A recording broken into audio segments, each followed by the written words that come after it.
I have a statement here regarding the mediation. I thank our mediator, former Judge Rick Solom, for his concerted efforts over the past 2 days to help the legislature and our administration negotiate a settlement of the issues that have divided us. For the past 4 months, I've advocated for just such a negotiated agreement. I've said repeatedly that my reason for exercising my constitutional line item veto of some of the legislature's biannual appropriation was to require them to revise their 2017 tax bill, which I believe will seriously jeopardize Minnesota government's future financial stability. Republican leaders have said repeatedly that the reason for their lawsuit was to provide them with sufficient funds to operate in this biennium.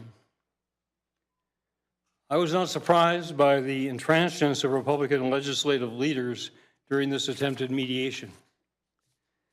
But the reason for their intransigence was a surprise. They have now revealed that they already have more than enough money to operate both the House and the Senate at their projected levels of spending until they reconvene in session next January. Their cash surplus contradicts the high drama they have been manufacturing during the past 4 months.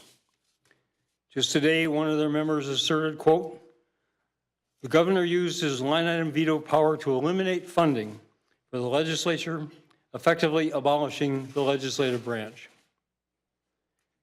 Their current cash position also contradicts the assertions made in their filing with the Minnesota Supreme Court this past week.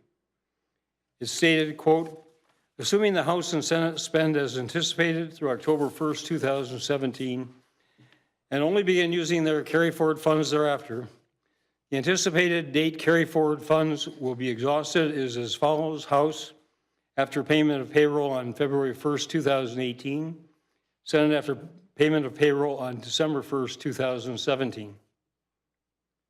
However, this statement fails to disclose what Republican legislative leaders have known or should have known for some time.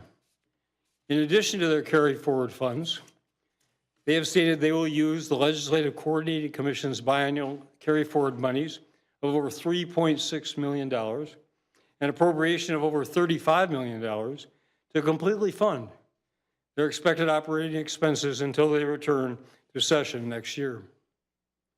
They admit their legislative counsel has advised them that they can do so.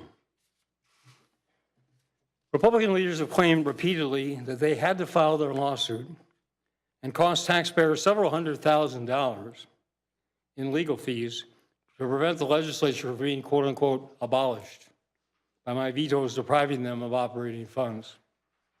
Now, after the court forced their financial disclosure, we learn their claim is untrue. They owe the people of Minnesota and the Minnesota Supreme Court an honest explanation of why they have dragged all of us into their costly theatrics over the past 4 months. And you have an attachment which is prepared by MMB, which details their own stated projected expenditures over the next months until they reconvene in February, and also the funds that are available to them. And as you can see, it leaves them with a hefty surplus.